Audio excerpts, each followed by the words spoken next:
పెద్దలు పుష్య సత్సంగం రోజున వేదిక మీద ఆసీనులైనటువంటి గౌరవ పెద్దలు యోగి భాస్కర్ యోగి గారు, మిత్రుడు, నా సహచర న్యాయవాది, ఈ జిల్లా భారతీయ జనతా పార్టీ అధ్యక్షుడు సోదరుడు మాధవరెడ్డి గారు, రమేష్ గారు, పాండుగౌడ్ గారు, మాజీ జిల్లా అధ్యక్షులు, ప్రస్తుత రాష్ట్ర కార్యవర్గ సభ్యులు గౌరవనీయులు కర్ణం ప్రహ్లాదరావు గారు, మిత్రుడు రాజు, వేదిక ముందు ఉన్నటువంటి మాతృమూర్తులు మరియు గౌరవ పెద్దలందరికీ పేరు పేరున ఈ సాయం సంధ్య వేళ పరిగి పట్టణంలో మిమ్మల్ని కలుసుకున్నటువంటి ఈ శుభ సందర్భంలో మీకు అందరికీ కూడా పుష్య సత్సంగం సందర్భంగా నన్ను మీతో కలుసుకొని మాట్లాడుకునే అవకాశం కల్పించినటువంటి మీకు అందరికీ కూడా శిరస్సు వంచి నమస్సుమాంజళ్ళు ప్రణామాలు తెలియజేస్తా ఉన్నాను.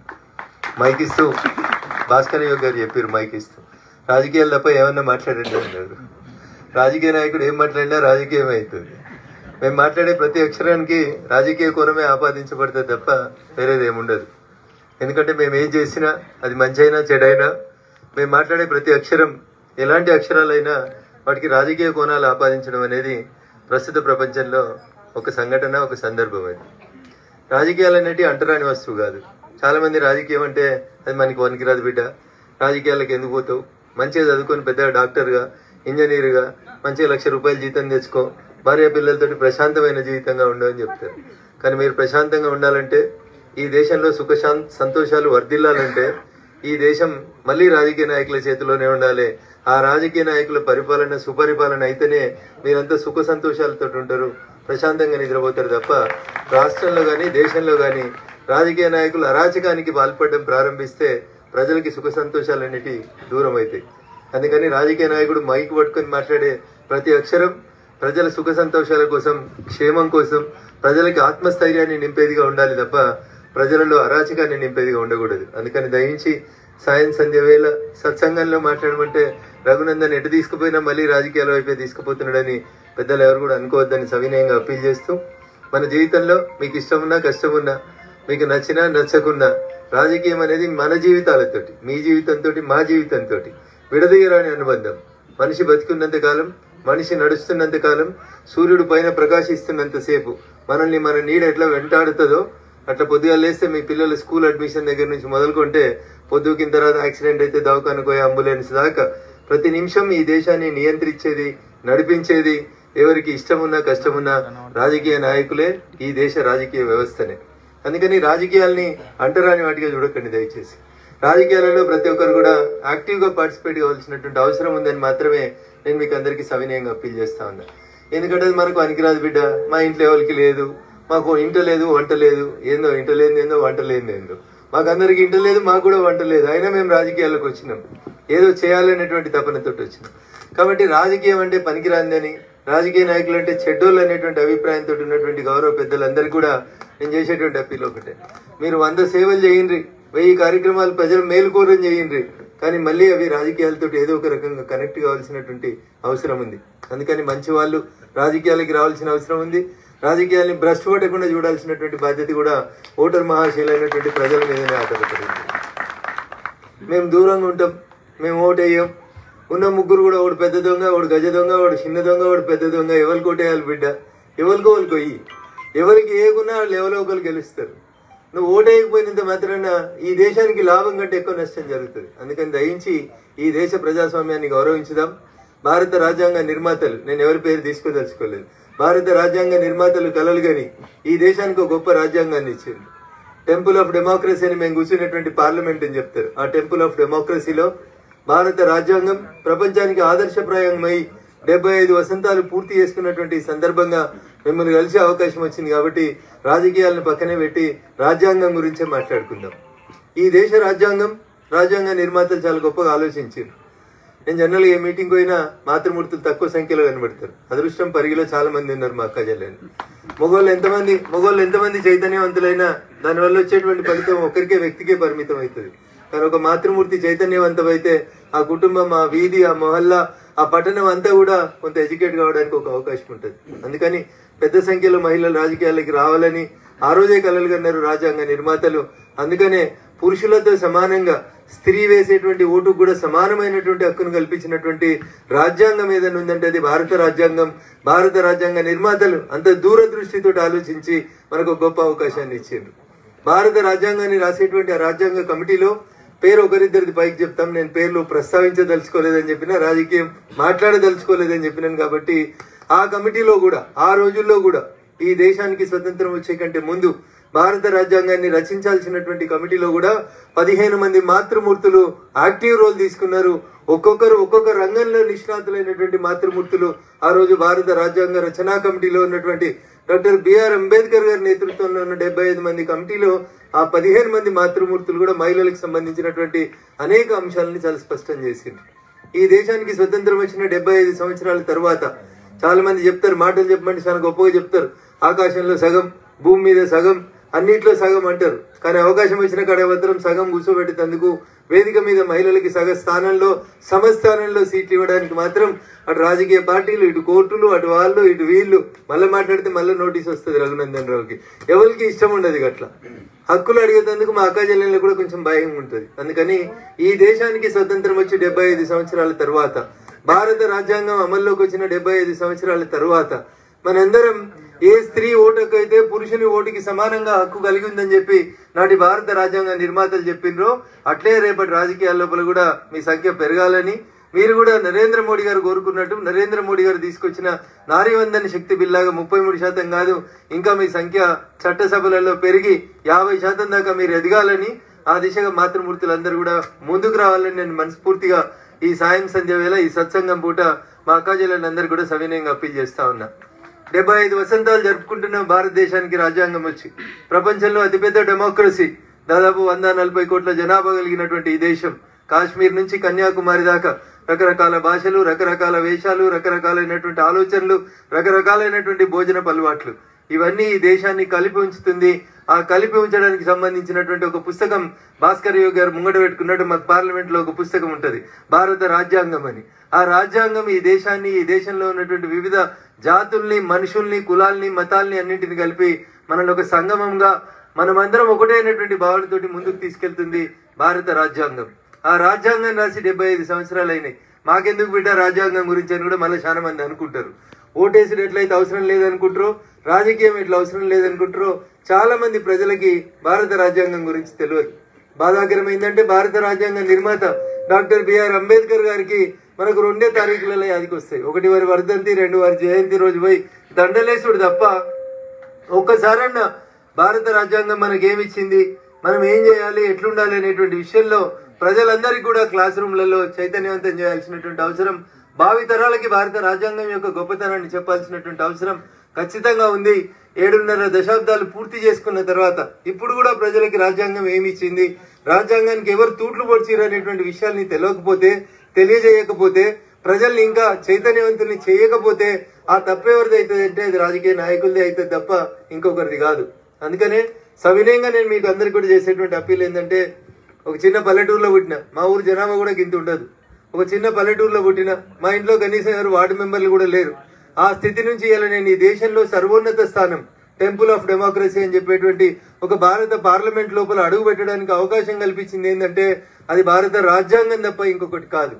మా నాన్నలు, మా తాతలు, ముత్తాతలు ఎవరు ఎమ్మెల్యేలు, ఎంపీలు, మంత్రులు, ముఖ్యమంత్రులు లేకపోయినప్పటికీ కూడా ఒక సామాన్య టీచర్గా జీవితాన్ని ప్రారంభించిన నేను అంచెలంచెలుగా ప్రజా సమస్యల పట్ల పోరాటం చేస్తే నన్ను రాష్ట్ర శాసనసభతో పాటు ఈ దేశ సర్వోన్నత democracy of the temple democracy అని చెప్పుకున్న పార్లమెంట్ దాకా పంపించిన గొప్ప ఘనత ఎవరిదంటే ఓటేసినటువంటి ఓటర్ మహాశైలి తప్ప ఇంకొకటి కాదు. అందుకని దయించి నేను చేసేటువంటి అప్పీల్, ఎన్ని పనులున్నా, ఎన్ని ఇబ్బందులున్నా పల్లెటూర్లకు పోతే నాకు చాలాసార్లు ఓటింగ్ సరళ రోజు పోతే చాలా మంచిగా అనిపిస్తుంది.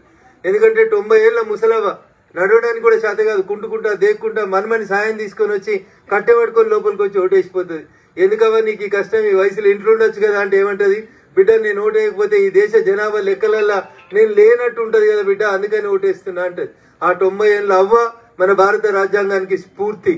అంత గొప్ప నిర్ణయం తీసుకొని బెడ్ మీదకి వెళ్ళి, స్ట్రెచ్చర్ మీదకి వెళ్ళి మన్మల్ల సహాయంతో వచ్చి అనేక మంది పండు ముసళ్ళు ఓటేస్తారు. కానీ దురదృష్టం, చదువుకున్నోళ్ళు, బంజారా హిల్స్ లో ఉండేటోళ్ళు, జూబ్లీ హిల్స్ లో ఉండేటోళ్ళు, పెద్ద పెద్ద ఉద్యోగాలు చేసేటోళ్ళు, సాఫ్ట్వేర్ కంపెనీలలో పనిచేసేటోళ్ళకి ఓటేసే రోజు అంటే అది ఏంటంటే దురదృష్టం, సెలవు రోజు అనుకొని 3 రోజులు సెలవులు పెట్టి భార్య పిల్లలతో బయటికి పోయేటువంటి దుస్థితి ఈ దేశ డెమోక్రసీకి వచ్చింది. ఇది మంచిది కాదు, దయచేసి ఇది మంచిది కాదు. మనం దేవుని ఎట్లయితే పూజిస్తామో మన దేశ రాజ్యాంగాన్ని కూడా అట్లే పూజించాల్సినటువంటి అవసరం ఉంది. ఎందుకంటే ఆ రాజ్యాంగం కల్పించినటువంటి హక్కులే మనల్ని ఈరోజు ఇంత స్థితి దాకా తీసుకొచ్చినాయి. సామాన్య కుటుంబం నుంచి వచ్చినటువంటి అనేక మంది సామాన్యులు అసామాన్యమైనటువంటి చరిత్రను సృష్టించి భారత పార్లమెంట్ లోపల అడుగుపెట్టిండ్రు. కొందరికి వారసత్వంగా రావచ్చు, తాత నుంచి, తండ్రి నుంచి, ముత్తాతల నుంచి అట్లా వారసత్వంగా కొందరు పార్లమెంట్ సభ్యులుగా వస్తే, ఏ వారసత్వం లేని నాలాంటి అనేక మంది పేదలు, నిరుపేద కుటుంబంలో పుట్టినోళ్ళు అక్షరాన్ని ఆయుధంగా, అక్షరాన్ని పెట్టుబడిగా పెట్టుకొని నాలాంటి చాలా మంది ఏమవసరం అనేది పార్లమెంట్ లోపల చర్చలు జరిపి ముందుకు పంపిస్తా ఉంటారు. అట్లాంటి గొప్ప సభకి మనం ఓటేసి పంపాలన్నా, ఎవరో ఓటేయకుండా పంపించేటువంటి పెద్దవాళ్ళు పోయి అక్కడ ఏదో రాజ్యాంగాన్ని ఇంకేదో చేయాలనేటువంటి విషయం లోపల మనకు ఒక స్పష్టత ఉండాలి. ఈ దేశంలో 100% పోలింగ్ జరిగిన ఊర్లు ఎన్ని ఉన్నాయో లెక్క పెడితే పటమని 10 ఊర్లు దొరికాయి మనకి. ఏమైంది? మిగతా వాళ్ళందరూ ఎటుపోతున్నారు? ఎందుకు ఓట్లేస్తలేరు? 70% ఓటింగ్ దాటిందంటే టీవీలలో చెప్తారు. పరిగి నియోజకవర్గంలో 70% దాటిన ఓటింగ్ అని. ఇంకా 30 మంది ఆడిపోయారని అడగాలి మనం. అడగాలనా వద్దా? లేరా వాళ్ళు దేశ జనాభాలో? వాళ్ళకి బాధ్యత లేదా? ఒక ఓటుతోటి సర్పంచ్లు ఓడిపోతారు, కొన్నిసార్లు 2-3 ఓట్లతో ఓడిపోతారు. నా జీవితంలోనే నేను 3 ఓట్లతో ఒకసారి ఎమ్మెల్సీ కూడా ఓడిపోయినటువంటి సందర్భం ఉంది. అందుకని నేను ఏమంటున్నా అంటే, నేను ఒక్కరిని వేయకపోతే ఏమవుతుంది బిడ్డ? నీ ఒక్క ఓటు కూడా కొన్నిసార్లు ఈ దేశ రాజకీయాల్ని తారుమారు చేస్తాయి. గౌరవనీయులు వాజ్పేయి గారు ఈ దేశానికి ప్రధానమంత్రి అయిన ఒక సందర్భంలో ఇవాళ మీరు చూస్తుంటారు, గ్రామ పంచాయతీ వార్డు మెంబర్ని రిజైన్ చేయమంటే చేయడు, సర్పంచ్ని రిజైన్ చేయమంటే చేయడు. నన్ను 5 ఏళ్ల కోసం ఓట్లేసి 20 నేను బరాబర్ ఇట్లే ఉంటా అంటాడు.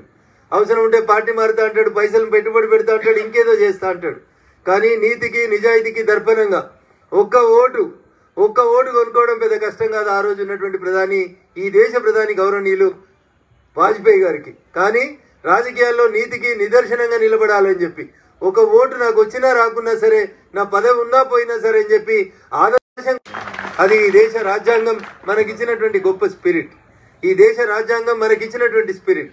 అందుకని ఆ రాజ్యాంగం యొక్క 75వ సంవత్సరం సందర్భంగా మనం అందరం కూడా విజ్ఞప్తి చేయాలి. ఊర్లలో కూడా ఎక్కడికక్కడ రాజ్యాంగం మీద చర్చ జరపాలి. రఘునందన్ రావు పదే రాజ్యాంగం గురించి ఎందుకు మాట్లాడుతుండంటే, ఈ దేశంలో ఈ భూమి మీద, ఈ గాలి మీద, ఈ నీళ్ల మీద, ఈ చదువు మీద, ఈ ఉద్యోగాల మీద, ఈ పోటీ చేసేటువంటి పని విధానం మీద, ప్రతి దాని మీద కూడా నీకు హక్కు కల్పించినటువంటి పుస్తకం ఏమైనా ఉంది ఈ దేశంలో అంటే అది భారత రాజ్యాంగం తప్ప ఇంకొకటి కాదు. ఎవరం పనిచేసినా, ఏ రాజకీయ పార్టీ పనిచేసినా, ఏ కోర్టు పనిచేసినా, ఏ సెక్రటరియట్ పనిచేసినా, ఏ సంస్థ పనిచేసినా ఈ దేశంలో అది పనిచేయాల్సింది భారత రాజ్యాంగానికి లోబడి మాత్రమే పనిచేయాలి.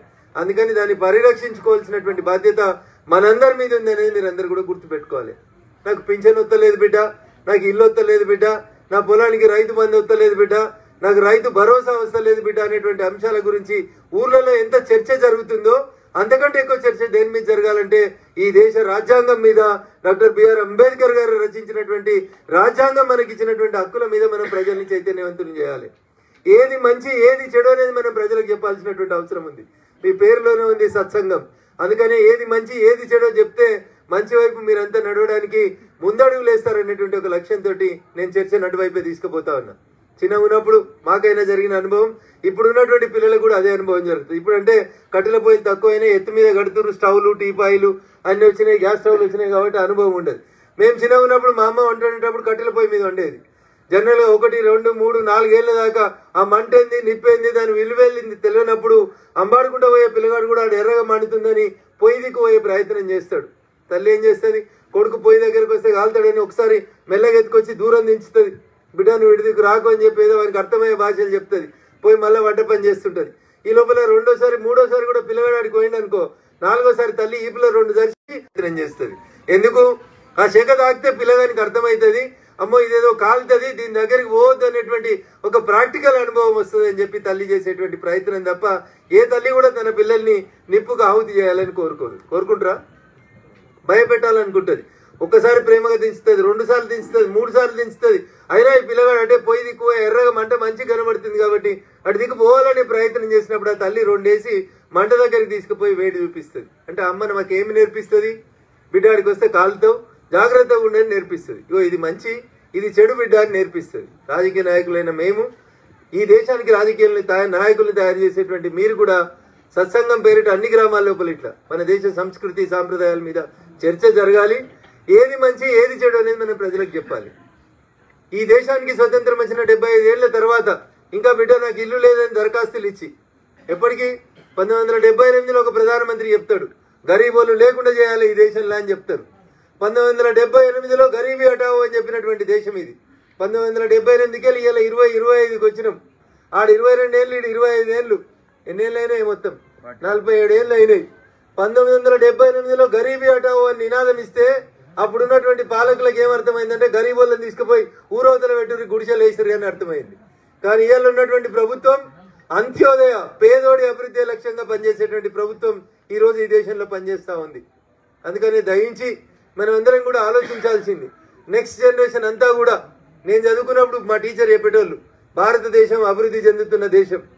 నా బిడ్డ చదువుకున్నప్పుడు స్కూల్లో టీచర్ చెప్పిండు అదే సెంటెన్స్, భారతదేశం అభివృద్ధి చెందుతున్న దేశం. ఇలా నా మన్మరాలు స్కూల్కి పోతుంది, ఇవాళ కూడా టీచర్ అదే చెప్తుండు, భారతదేశం అభివృద్ధి చెందుతున్న దేశం. ఎన్నేళ్ళు చెప్తారా భయ్? 75 ఏళ్ళు అయింది ఈ దేశానికి స్వతంత్రం వచ్చి. ఇంకా అభివృద్ధి చెందుతున్న దేశంగానే ఉండాలనా, లేదు నా దేశం అభివృద్ధి చెందిన దేశం, నేను ప్రపంచానికి విశ్వగురునని చెప్పాలనా? ఒక్కసారి మనం ఆలోచించుకోవాల్సినటువంటి అవసరం ఉంది. నీ పని నువ్వు సరిగా చెయ్యి, నీ పని నువ్వు సరిగా చెయ్యి, నీ బాధ్యత నువ్వు సరిగా నిర్వర్తించు. బరాబర్ ఈ దేశం ఈ ప్రభుత్వ హయాంలోనే ప్రపంచానికి ఒక మార్గదర్శకంగా నిల్చుంటది, విశ్వగురువుగా నిల్చుంటది తప్ప ఇంకొకటి కాదు. మాటలు చాలా మాట్లాడతాం, మనం పని చేయం. రఘునందన్ వస్తుంటే శాల్వాలు పట్టుకొని వస్తారు మా నాయకులు, మా పార్టీ నాయకులు, నేనంటే ఇష్టం ఉన్నటువంటి పెద్దలు. ప్లాస్టిక్ కవర్ ఇటు వారేస్తాడు, శాల్వాలు ఉన్న పేపర్ ఇటు వారేస్తాడు, అర్జెంటుగా శాల్వా కప్పాలి, ఫోటో దిగాలి. ఏం చేస్తున్నాం? నో స్వచ్ఛ భారత్. స్వచ్ఛ భారత్ చేయమని ఊరందరికీ చెప్తాం, కానీ మనం మాత్రం చేయం.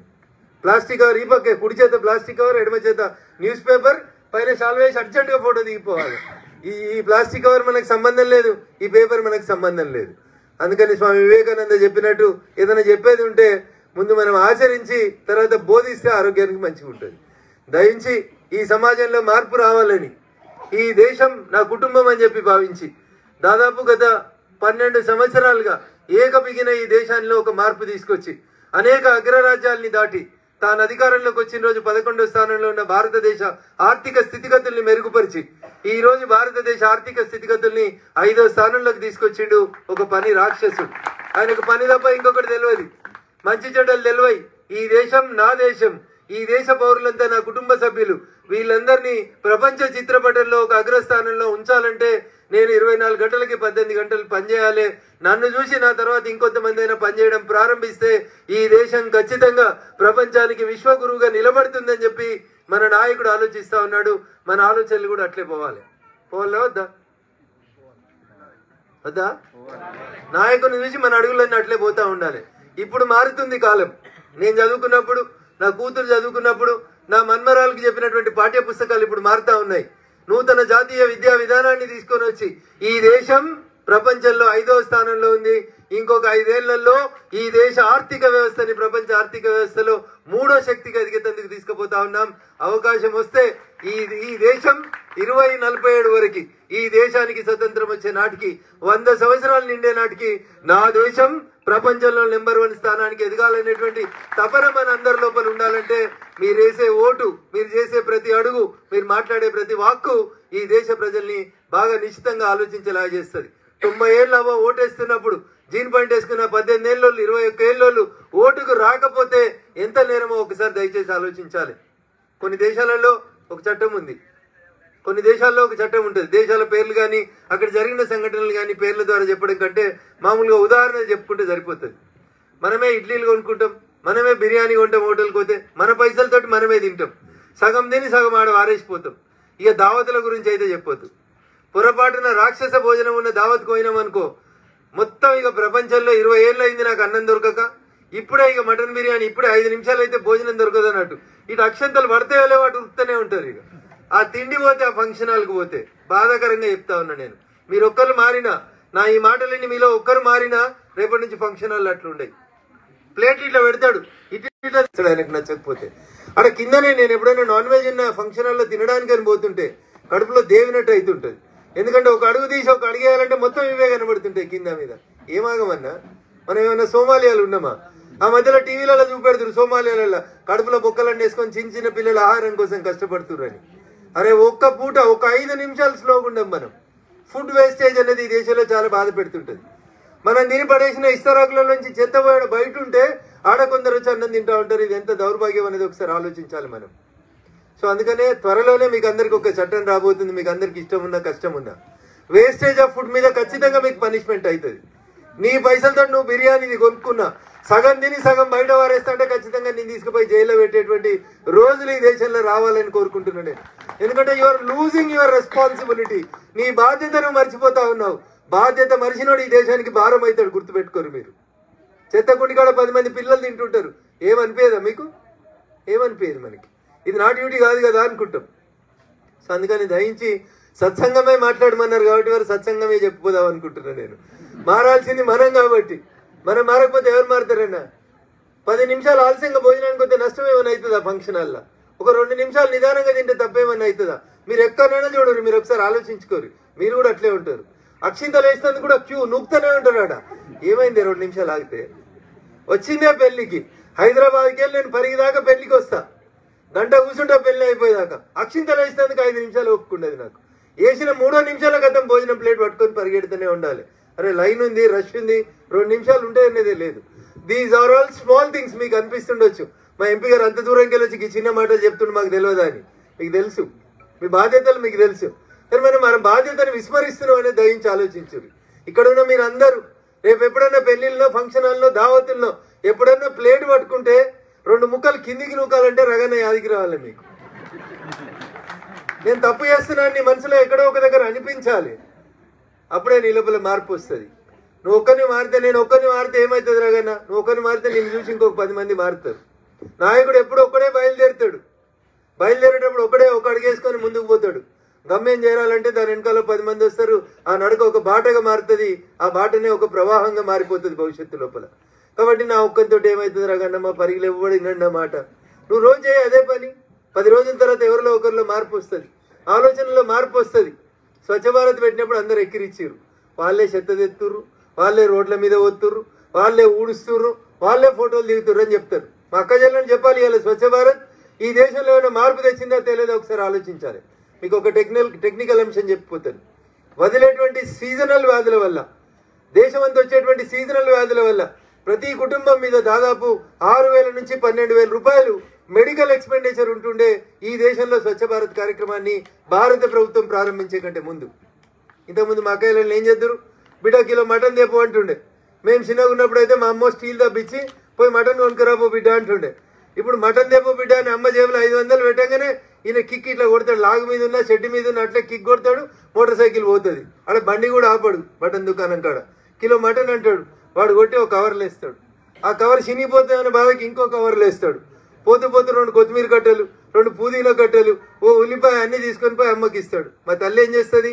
కొత్తిమీర, ఉల్లిపాయలు, మటన్ ముక్కలు అన్ని మంచి గడిగి ప్లాస్టిక్ కవర్లో కట్టి ఫస్ట్ ఫ్లోర్లో కిటికీలకి అవతల వారేస్తుంది. నాకు సంబంధం లేదు. మా ఇల్లు నీట్గా ఉందా, మా కిచెన్ స్మార్ట్గా అయిందా, చలో ఈ చెత్త బయట వారేసేది. ఇక ఇట్లాంటి చెత్తని నరేంద్ర మోడీ గారు స్వచ్ఛ భారత్ కార్యక్రమాన్ని ప్రారంభించి ప్రజలలో చైతన్యం తెచ్చిన తర్వాత స్టార్ట్ చేసినప్పుడు అందరు నవ్వీరు. స్వచ్ఛ భారత్ చెప్తారా? బాత్రూంల గురించి చెప్తారా? ప్రధానమంత్రి చెప్పాల్సిన మాటలు ఇవేనా అన్నారు. మోరీలలో ప్లాస్టిక్ వేరకపోయి, చెత్త వేరకపోయి పెరిగినటువంటి అంటువ్యాధులతోటి ఒక్కొక్క కుటుంబం ఏడాదికి 6 నుంచి 12,000 రూపాయలు ఖర్చు పెట్టేటువంటి స్థితి నుంచి ఈ రోజు ఈ దేశంలో స్వచ్ఛ భారత్ అట్లీస్ట్ 50% అమలు అవుతుంది అనుకుందాం. వేస్తున్నావు అక్క, ఇప్పుడు నువ్వు కిటికీలకి వెళ్ళి బయట చెత్త ఎత్తలేవు కదా, అక్కడ గట్టిపెట్టి పొద్దుగాల ఆయన ట్రాక్టర్ ఆటోనే వచ్చి తడి చెత్త పొడి చెత్త అంటే ఇస్తుంది. మారిందా మారలేదా దేశం? అప్పుడు మొదలుపెట్టింది ఒక ఆయన్నే మొదలుపెట్టి ఉంటాడు. 6 నెలలు పట్టవచ్చు, ఏడాది పట్టవచ్చు. పరిగి లాంటి దగ్గర జర మొండోళ్ళు లెక్క ఉంటే 2 ఏళ్ళు పట్టవచ్చు. కానీ మారుతుందా మారదా? ఎవరో ఒకరు మొదలు పెడితే మారుతుందా మారదా? ఊరు బరాబర్ మారుతుంది. అందుకని మంచి వైపు మనం అడుగులేయాలనేటువంటి మంచి లక్ష్యంతో ఈ దేశ సంస్కృతిని, సాంప్రదాయాల్ని, ఈ దేశం యొక్క ఉన్నతి కోసం కోరుకునేటువంటి వ్యక్తులుగా ఇది చిన్న విషయం అని ఆలోచించకుండా శ్రీశ్రీ ఒక పద్యంలో చెప్తాడు, కవిత రాసేటప్పుడు కవిత రాసేటందుకు ఏది కూడా అనర్హం కాదు. ఏంది? అగ్గిపుల్ల, సబ్బు పిల్ల, కుక్క పిల్ల, ఇట్లా చాలా చదువుతాడు శ్రీశ్రీ గారు. దేని మీద అంటే దాని మీద కవిత్వం రాయొచ్చు. మనసు ఉండాలి, రాయాలనే మనసు ఉండాలి. అట్లా మీకు మంచి చేయాలనేటువంటి ఒక ఆలోచన వస్తే మీరు ఏది మొదలు పెట్టినా అదొక మంచి వైపు అడుగులేస్తూ ఉంటుంది. మార్పు అనేది ఖచ్చితంగా వస్తుంది. మారందంటూ ఏముండదు. తినగ వేప అవుతుంది అది తీయగా. రోజు పొద్దున్న లేస్తే కొద్దిమంది యాపప్పులలో వేస్తారు, పెద్ద మనుషులు, ఏజ్లో పెద్దగా ఉన్నోళ్ళు. ఇప్పుడు ఉన్న వాళ్ళు వేస్తారా? వేయరు. పేస్ట్ల మార్కెట్ రకరకాలైనటువంటి మళ్ళీ ఇంకొక కోణం అవుతుంది. అందుకని దయచేసి ఇది అవుతుందా కాదంటూ ఏముండదు. ఖచ్చితంగా మనం ఒక మంచి మనసుతోటి మంచి సంకల్పంతో మొదలు పెడితే ఖచ్చితంగా మన దేశం ప్రపంచంలో ఒక నెంబర్ 1 స్థానానికి వస్తుంది. మీ పిల్లలు అట్లీస్ట్ మీ పిల్లలు చదివేటప్పుడు కాకుండా మీ మనుమరాళ్ళు చదివేటప్పటికన్నా భారతదేశం ప్రపంచానికి విశ్వగురువుగా ఉంది అని చెప్పాలంటే ఆ అడుగులు మన అడుగులే కావాలి, మన నుంచే మొదలు కావాలని చెప్తారు. మీరు గీత తీసుకున్నా, రామాయణం తీసుకున్నా, ఇంకే పుస్తకం తీసుకున్నా, బైబిల్ తీసుకున్నా, ఖురాన్ తీసుకున్నా మంచి చేయమనే చెప్తారు తప్ప చెడు చేయమని ఏ మత గ్రంథం కూడా చెప్పదు. కానీ దాన్ని ఆచరణలో పెట్టే దగ్గర కొంతమంది దుర్మార్గులు దాన్ని ఇంకొక రకంగా ఇంటర్ప్రిట్ చేస్తా పోతా ఉన్నారు. అందుకని మనం సన్మార్గంలో పోతూ మన దేశ భవిష్యత్తుని, మన సంస్కృతి సాంప్రదాయాల్ని ఇలా మీరు చూస్తే మీ పిల్లలు ఏ దేశాల్లో ఉంటారో నాకు తెలియదు. కొందరు అమెరికాలో ఉండొచ్చు, కొందరు ఆస్ట్రేలియాలో ఉండొచ్చు, కొందరు దుబాయ్లో ఉండొచ్చు, కొందరు సింగపూర్లో ఉండొచ్చు, కొందరు మలేషియాలో ఉండొచ్చు. మన దగ్గర బతుకమ్మ ఆడమంటే మన అక్క చెల్లెళ్ళ కష్టం అనిపిస్తుంది. కానీ మలేషియాలో బతుకమ్మ వారోత్సవాలని వారం రోజులు బతుకమ్మ నడుస్తుంది మలేషియాలో. మన అక్క చెల్లెళ్ళు అక్కడికి పోయి మన సంస్కృతి సాంప్రదాయాల్ని కొనసాగిస్తుంటే మన దేశపోలు కానీ ఇతర దేశస్తులు కూడా చీరలు కట్టుకొని వచ్చి మనలాగా బతుకమ్మ పండుగ నిర్వహించుకునే రీతి లోపల మలేషియాలో జరుగుతుంది, సింగపూర్లో జరుగుతుంది, ఆస్ట్రేలియాలో జరుగుతుంది, అమెరికాలో జరుగుతుంది, ఆఖరికి ఇస్లామిక్ దేశాలైనటువంటి అబుదాబిలో ఆడిలైన్లో ఏడ చూసినా ఇలా బతుకమ్మ మన సంస్కృతి మన సాంప్రదాయం. ఆఖరికి ఏదైనా పూజ చేయాలంటే వినాయకుని పూజతోటే జరుగుతూ ఉంది. అమెరికాలో ఆడపిల్లలు చిన్న చిన్న ప్రోగ్రామ్స్ అయితే శ్లోకాలు చెప్తున్నారంటే మన పిల్లల కంటే గొప్పగా చెప్తా ఉన్నారు. అంటే అక్కడ మనం గుర్తుపెట్టుకోవాలి. చిన్నప్పుడు ఎప్పుడో తెలుగు టీచర్ మాకు చెప్తుండే, ఏ దేశం ఏగినా ఎందుకు కాలిడినా పొగడరా నీ తల్లి భూమి భారతిని. అట్లా ప్రపంచం అంతా విశ్వవ్యాప్తమైన మనోళ్ళం. ఇంతకుముందు నీదే ఊరు, నీదే దేశం అంటే ఐఎమ్ ఇండియన్ అని చెప్పుకునేందుకు భయపడుదురు, ఐఎమ్ ఇండియన్ అని చెప్పుకునేందుకు భయపడేటోళ్ళు. ఆ స్థితికెళ్ళి 10 ఏళ్లలో భారతదేశం ఎట్లా మారింది, భారతదేశ స్థితిగతులు ఎట్లా మారినాయి అంటే నువ్వు ఏ చౌరస్తాలో నిల్చున్నా. ఒకప్పుడు ఇస్లామిక్ కంట్రీస్కి పోతే అక్కడ భర్త పనిచేయడానికి పోతే భార్యలు బుర్కలు వేసుకొని తిరగాల్సినటువంటి పరిస్థితి ఉంటుండే.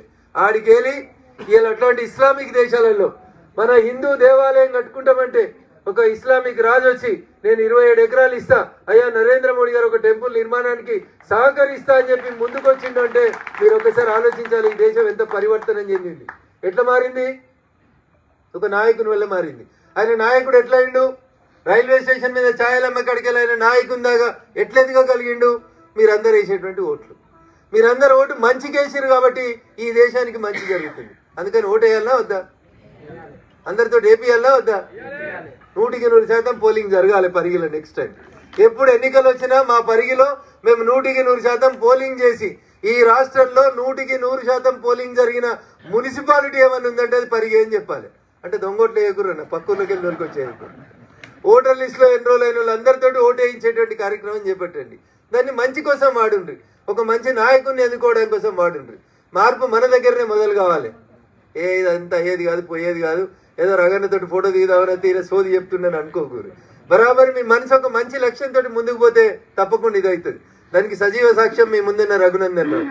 దుబ్బాకలో ఉప ఎన్నిక వచ్చినప్పుడు చాలా మంది అన్నారు దుబ్బాకలో ఎవరైనా గెలుతారా భయ్, అది టీఆర్ఎస్, చంద్రశేఖరరావు ఊరు, హరీష్ రావు ఉంటాడు ఆడ, ఆ పక్కన కేటీఆర్ ఉంటాడు, గాడ బీజేపీకి వెళ్తుందా? బీజేపీ అంటే ఏదో పట్టణంలో పరిగిలినో తాండూరులో గాడ హైదరాబాద్లో చదువుకున్న పొరగాళ్ళు ఉన్న కాడ ఉంటుంది బీజేపీ. కానీ పల్లెటూర్లలో ఆడ బీజేపీ ఉంది అంటారు. లేదా అక్క బీజేపీ పూగుర్తు లేదా? గెలవలేదా దుబ్బాకల బీజేపీ? నేనే గెలుస్తా అని చెప్పిన గంటాపదంగా. మీలో చాలా మంది వచ్చి పనిచేసిరు, చేసిరా చేయలేదా? ఎందుకంటే రగన్న మా రగన్న అనుకున్నారు. ఈయన గెలిస్తే ఏదో మంచి జరుగుతుంది అనుకొని పనిచేసిరు. గెలిచినామా గెలవలేదా? సో అందుకని నీ మీద నీకు విశ్వాసం ఉండాలి, నువ్వు చేయాలనుకునేటువంటి పని మీద నీకు విశ్వాసం ఉండాలి. మా వకీల్ సాబులు పోతారు, ఇద్దరు వకీల్ సాబులు మస్తు వాదిస్తారు. ఇటుపక్క జట్మలాని ఇటు పక్కన కపిల్ సిబాల్ గొప్ప గొప్పలు వాదిస్తారు. కానీ ఒక్కడే గెలుస్తాడు కదా లాస్ట్కి. నేను ఓడిపోతా అని కపిల్ సిబాల్ అనుకున్నా ఆయన ఆర్గ్యూ చేయలేడు, నా కేసు వేయకుందని రామ్ జట్మలాని అనుకున్నా ఆయన ఆర్గ్యుమెంట్ చేయలేడు. సో నేనే గెలుస్తా అని సంకల్పం నీ లోపల ఉంటే బరాబర్ నువ్వు ఖచ్చితంగా కొట్లాడగలుగుతావు. నీ శక్తియుక్తులన్నీ పెట్టి కొట్లాడతావు. ఎండ్ రిజల్ట్ ఏమైతే అనేది పక్కన పెట్టుంది. But if you don't have self confidence on what you are doing, మీరు చేసే పని మీద మీకు సెల్ఫ్ కాన్ఫిడెన్స్ లేకపోతే, ఆత్మవిశ్వాసం లేకపోతే మీరు జీవితంలో దేన్ని కూడా సాధించరు. మా పార్టీ నాకు అవకాశం ఇస్తే పరిగి కూడా గెలుస్తా, వికారాబాద్ కూడా గెలుస్తా. గెలుస్తావా రఘునందన్ అంటే బరాబర్ గెలుస్తా. రేపు పోటీ చేసిన కూడా లెక్క ఉండాలి. ఉత్తగా ఏదో పార్టీ పైసలు ఇస్తుందట కదా దానికోసం పోటీ చేస్తా అంటే నువ్వు జీవితంలో లీడర్ కావు, నువ్వు ఓన్లీ డీలర్ అవుతావు కదా. పైసలతోటి డీల్ చేసేందుకు డీలర్ అవుతావు తప్ప you will never become the leader. Leader ఎవడైతాడు? నడిపించేటోడు నాయకుడు అవుతాడు. వెనకాల నడిచిన నాయకుడు ఎప్పుడు కాడు. నాయకుడికి ఉండాల్సింది ఏంది? సెల్ఫ్ కాన్ఫిడెన్స్ ఉండాలి. ఈ వార్డు నాది, బరాబరిగా నేను కౌన్సిలర్ గెలవాలి, నేనే గెలుస్తా అని తిరగాలి. అన్న నా మీద పోటీ చేసేవాడు 100 కిలోలు ఉన్నాడు, వాడు ₹1 కోటి ఖర్చు పెడుతున్నాడు, వాడు ఎంత పెడితే ఇంద్రబాయ్. మరి రఘునందన్ మీద పోటీ చేసినాడు కూడా 250 కోట్లు పెట్టిండు మన మెదక్ పార్లమెంట్కి. నేను చాలా బక్కపలుచుతోంది. ఎట్లా గెలిచినా? అంబేద్కర్ గారు ఇచ్చిన రాజ్యాంగం, మా అక్క ఇళ్ళ ప్రేమ, మా ఓటర్లు అందరూ కూడా వచ్చి లైన్ కట్టి ఒక ఓటు వేసారు, పైసలు తీసుకుని ఓటు నాకేసారు.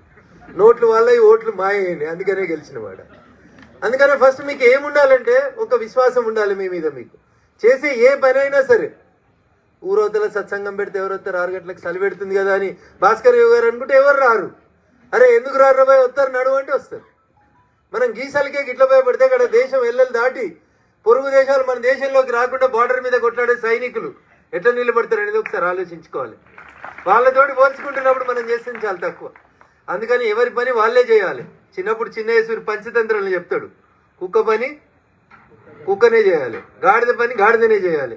ఎవరి పని వాళ్ళు చేస్తే ఈ దేశం సుభిక్షంగా ఉంటుంది, సస్యశ్యామలంగా అవుతుంది. చివరికి ఒక మాట చెప్పి ముగిస్తాను.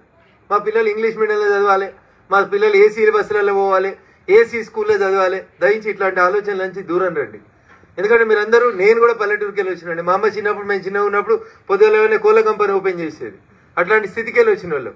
మనం పిల్లల్ని ఎట్లా పెంచుతున్నాం అంటే బాయిలర్ కోళ్ళలాగా పెంచుతున్నాం. ఎండ దాకొద్దు, బస్సు ఏసీ ఉండాలి, క్లాస్ రూమ్ ఏసీ ఉండాలి.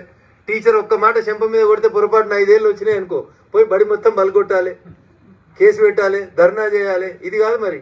మేము చిన్నప్పుడు తప్పు చేస్తే గోడ కుర్చేపించి 40 నిమిషాలు కూర్చోబెడుతుండే మా సారు. కోదండం అని ఎదురు, కొంతమంది పెద్ద మనుషులకు ఐడియా ఉంటుంది కోదండం. సంపుడు చంపుతుండే మమ్మల్ని సార్లు. ఎన్ని కొట్టినా మా అమ్మ నాన్న వచ్చి స్కూల్కి లొలిపెట్టకపోతుండే. మంచి కొట్టే బిడ్డ ఇంకా చదివేదాకా కొట్టి సారు అని మంచిగా తీసుకుపోయి ఆయనకు పొద్దుగాలు ఈయన కూరగాయలో పాలు పనిలో ఇచ్చొద్దు. ఇప్పుడు ఉన్నారు, మీరు ఎట్లా తయారు చేసిర్రు? కోళ్ళని పోల్ట్రీ ఫామ్ లో పెంచినట్టు పెంచుతున్నారు పిల్లల్ని. వీళ్ళు ఎట్లా ఉపయోగపడతారు ఈ దేశానికి? చెట్లకి వెళ్ళి బయటికి తీస్తే గంట సేపట్లో ఎండకైతే చచ్చిపోతుంది కోడి. అవునా? స్వామి వివేకానంద గారు ఏం చెప్పారు? నాకు 10 మందిని ఈరు అని చెప్పారు. నేను దుబ్బాక పోయినప్పుడు కూడా నాతో ఉండే పిల్లలకి చెప్పాను, అన్న వాళ్ళు మస్తు మంది ఎదురుంగ పార్టీ వాళ్ళు మస్తు నోట్లు వస్తున్నాయి, కట్టలు. అరే మీరు 10 మంది గట్టిగా నిలిచారు పోయి నా లెక్క, బరాబరి యుద్ధం మనమే గెలుస్తామని చెప్పేటాను. ఒకటి ఆత్మవిశ్వాసం, 2 నీ చుట్టూ కరెక్ట్ 10 మంది ఉండాలి. పరిగి మనదే, వికారాబాద్ మనదే, తాండూరు కూడా మనదే అవుతుంది. ఇనుప కండలు, ఉక్కు నరాలు కలిగినటువంటి 10 మందిని నాకు ఇస్తే ఈ దేశాన్ని ప్రపంచంలో విశ్వగురుగా చేయొచ్చని స్వామి వివేకానంద నాడు నరేంద్రుడు కలలు కంటే నేటి నరేంద్రుడు దాన్ని నిజమని నిరూపిస్తున్నాడు. నాటి నరేంద్రునికి నేటి నరేంద్రునికి పెద్దగా వెనక ముందు ఎవరు లేరు. వాళ్ళ తాతల వాళ్ళ ముత్తాతలు ఎవరు ప్రధానమంత్రులు లేకపోతే రాష్ట్రపతులు వీళ్ళని తీసుకొచ్చి రాజకీయాల్లో దించలే. అందుకని నేను గెలుస్తా అంటే ఆ పరీక్ష అని ఎవరైనా అనేటోళ్ళు ఉంటే దయచేసి ఆలోచన మానుకోరు. నేనే గెలుస్తాను, బరాబర్ నువ్వే గెలుస్తావు. ఈ లక్ష్యం పెట్టుకొని ముందుకు పోతా ఉంటా. అది ఏదైనా కానీ అది వకీల్గా బాగా పేరు ఉంచాలి, బాగా వాదించాలని చూపుకుంటుండే. మంచి వకీల్గా పేరు తెచ్చుకున్నా. ఈ రాష్ట్రంలో ఏదైనా ఒక క్రిమినల్ కేసు, సెన్సేషనల్ కేసు ఉంటే రగన్న దగ్గరికి పోతే కేసు గెలుస్తామని వికారాబాద్ వాళ్ళు ఫోన్ చేస్తారు, తాండూరు వాళ్ళు ఫోన్ చేస్తారు, ఆఖరికి కొడంగల్ వాళ్ళు కూడా రఘునందన్ రావుకే ఫోన్ చేసి రగన్న మా కేసు తీసుకుంటావా అని అడుగుతారు. సో అదొక ప్యాషన్. మీరు చేసే పనిలో మీకు ఆ తపన ఉండాలి. Sky should be your limit. నేను కొట్టకపోతే ఎవడు కొడతారు పోయి, బరాబర్ నేనే కొడతా అని చెప్పాలి. నేను చెప్తుంటే చిన్నప్పటి నుంచి నాకు ఇది ఒక మోరు దొప్పుతాను. వెనక బెంచ్లో కూర్చున్నా నాకు ఈ మోరు దొప్పుతనం ఎక్కువ ఉంటుండే. బరాబర్ నేనే చేస్తాను, చేసి చూపెడుతుంటే. అది ఏ పని అయినా సరే ఒక 10 రోజులు ప్రాక్టీస్ చేస్తే 100% మీరు చేయగలుగుతారు. ఇట్లాంటి సత్సంగాల్ని ఊరూరికి పెంచాలని, ఈ దేశ సంస్కృతి సాంప్రదాయాల్ని ప్రపంచానికి ఆదర్శంగా నిలబెట్టడానికి మిత్రుడు భాస్కర్ యోగి లాంటి పెద్దలందరూ కూడా ఎక్కడికక్కడ అంతరించిపోతున్న ఈ దేశ సంస్కృతి సాంప్రదాయాల్ని, ఈ దేశంలో ఉన్నటువంటి విలువలు, కుటుంబ విలువలు, మర్యాదలు, కరోనా వచ్చి నాకు మంచిగా అయింది అనిపిస్తుంది. అప్పుడప్పుడు మీ దిక్కుకెళ్ళి చూస్తే చెడ్డగా అయింది అనిపిస్తుంది, నా దిక్కుకెళ్ళి చూస్తే మంచిగా అయింది అనిపిస్తుంది. ఎందుకంటే నానాన్ని మధ్యలో పెట్టి చూస్తే నీకు బొమ్మ కనబడుతుంది, నాకు బొరుసు కనబడుతుంది. కరోనా వచ్చే కంటే ముందు ఏముంటుండే, సార్ ఇటు పోతుండే, అక్క ఇటు పోతుంటుండే, పొద్దుగాలు లేచి పొరగళ్ళు అటు పోతుండ్రి, అటెండర్ల మీదనో జీతగాల మీదనో వదిలేసిపోతుండ్రి. భార్య భర్తలు, కుటుంబము, అమ్మ నాన్న ఇవన్నీ కొంచెం తగ్గిపోయినాయి. అంత దీని వెనకాలనే పరిగెత్తే కార్యక్రమం పెట్టుకున్నారు. 2 చేతులు సంపాదిస్తే చాలతలేవని 4 చేతులు సంపాదించడం పోయింది. మేడం ఎప్పుడొస్తుందో తెలియదు, ఇంటికి సార్ ఎప్పుడొస్తాడో తెలియదు. ఇద్దరు సాఫ్ట్వేర్ వల్ల మధ్యలో పిల్లలు హార్డ్వేర్ అయిపోతున్నారు. ఈ స్థితిలోంచి కరోనా వచ్చి ఏం నేర్పించింది?